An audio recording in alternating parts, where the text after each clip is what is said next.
I chose to do the biography about Carlos Santana, the rock legend. It's called When Angels Sing, the story of rock legend Carlos Santana by Michael Mine, and the art is by Jose Ramirez. This is the back of the book. It just mentions different quotes from people who read it and are reviewing it, and it also mentions other rewards that were won.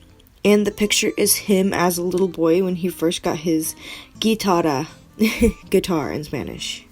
This is without a doubt quality literature because it incorporates so many different cultures and the real life story about somebody's struggle from zero to rock star. And it also has all these different fact-based statements and pages full of illustrations that actually happened. This is also a book that won many awards and is world appreciated. Here's the two major awards he won. The Pura Belpré Award is it goes to a Latina author or illustrator whose work best portrays Latina culture, and he also got the Robert Silbert Award, which is an award about the informational book medal awarded. It's a gift for distinguished informational books in U.S. and English. This is the link for a read aloud. It's actually really cool. She's in Mexico, and she is playing a little bit of her instrument and reading us the book. It's definitely something that you might want to check out. Here's one of the end pages, and it is representing a sun, which is a common theme because the music shines so brightly. And there's also it looks like a bird, but it's really an angel. And the tree represents him playing in parks and stuff. Here's the other side of the end page, and this is the guitar he played, the Afro-Cuban drums that his band played, and just basically different forms of transportation that he took as a kid as well.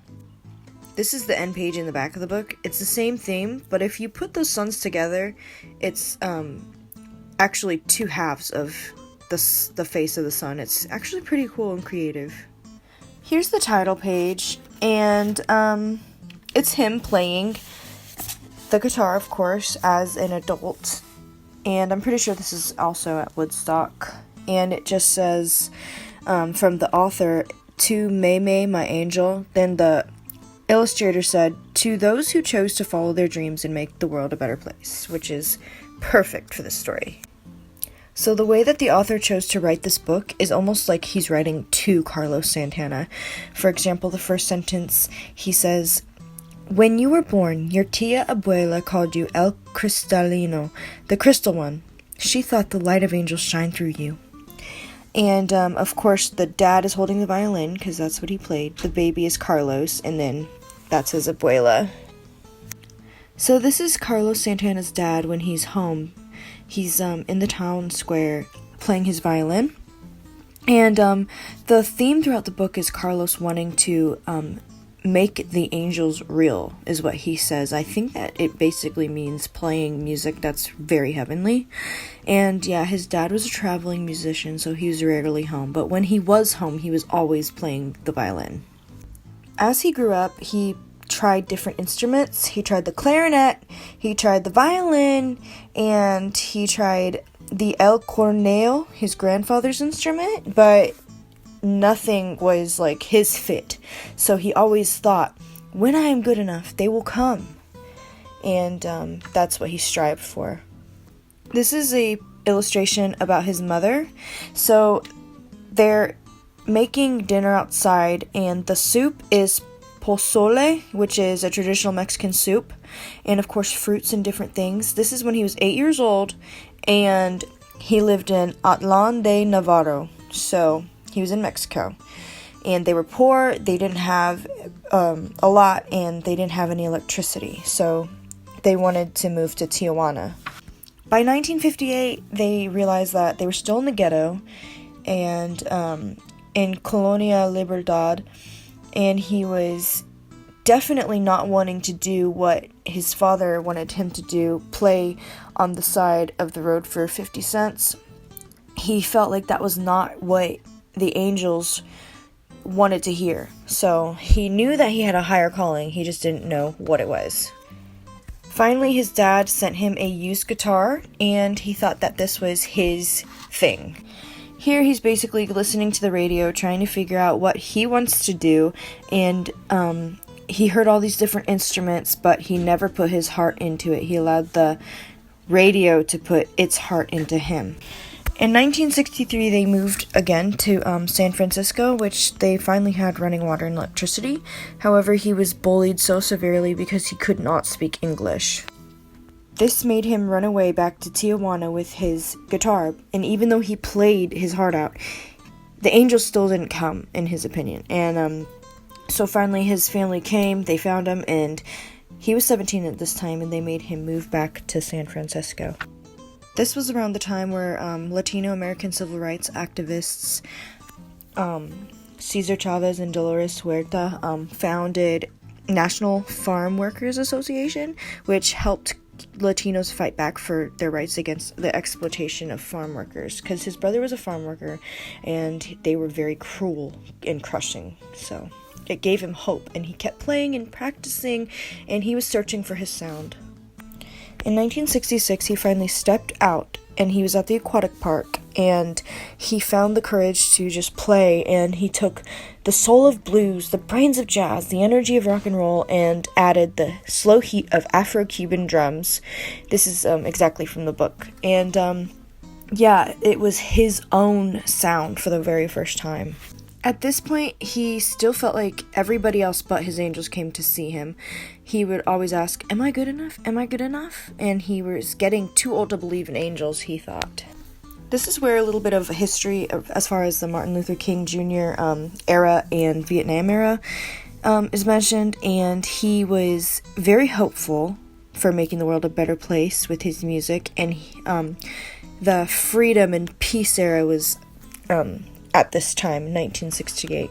So this gave him a lot of hope. The very next page is basically talking about how Martin Luther King was shot and the bombs of Vietnam grew louder, and he was suddenly felt like the world was shrouded in hate and fear rather than the hope that he had felt. So this is him in Woodstock playing in front of 400,000 people or more, and he still felt like there were no angels. It even mentions in the book him looking out, hoping for a miracle, hoping for somebody to tell him that he was good, hoping that he had been wrong to stop believing in angels, but there were no angels. And suddenly, this is his moment of realization. He finally realized that it was in him all along. All along, he was searching outside for the angels, but they were actually inside of him. So finally, he heard the angels that he'd been waiting for sing. So this page is basically talking about him, and he turned into an international music star who played all kinds of different music genres without even knowing it. He infused them into his mix. And it also talks about that Woodstock, Jimi Hendrix was there, Janis Joplin, like people who were huge, and he played among them. So in 2009, he had received the Lifetime Achievement Award at the Billboard Latin Music Awards. In 2013, he was invited by President Obama to the White House, where he actually received one of the highest honors and a Kennedy Center honor. And he also believes that we all carry a spike of divine within us. In our own way, we have the power to heal the world. With this in mind, he founded Milagro Foundation to benefit vulnerable children around the world by making grants. This is a page where it tells you different biographies that others wrote in what years, but I'm just going to go ahead and play you a little bit of the Woodstock show that he did.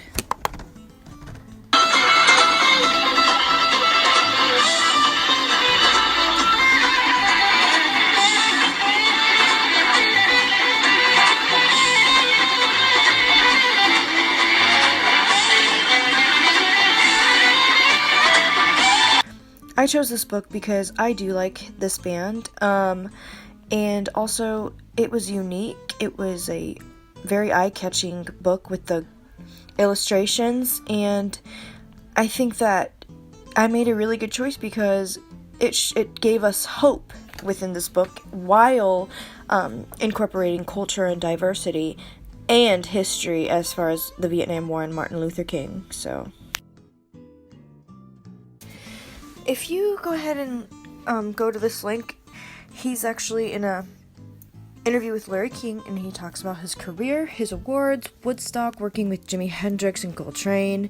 He talks about Ferguson, President Obama, and immigration reform. It's just a really cool video of him talking, and it's kind of long but worth the watch.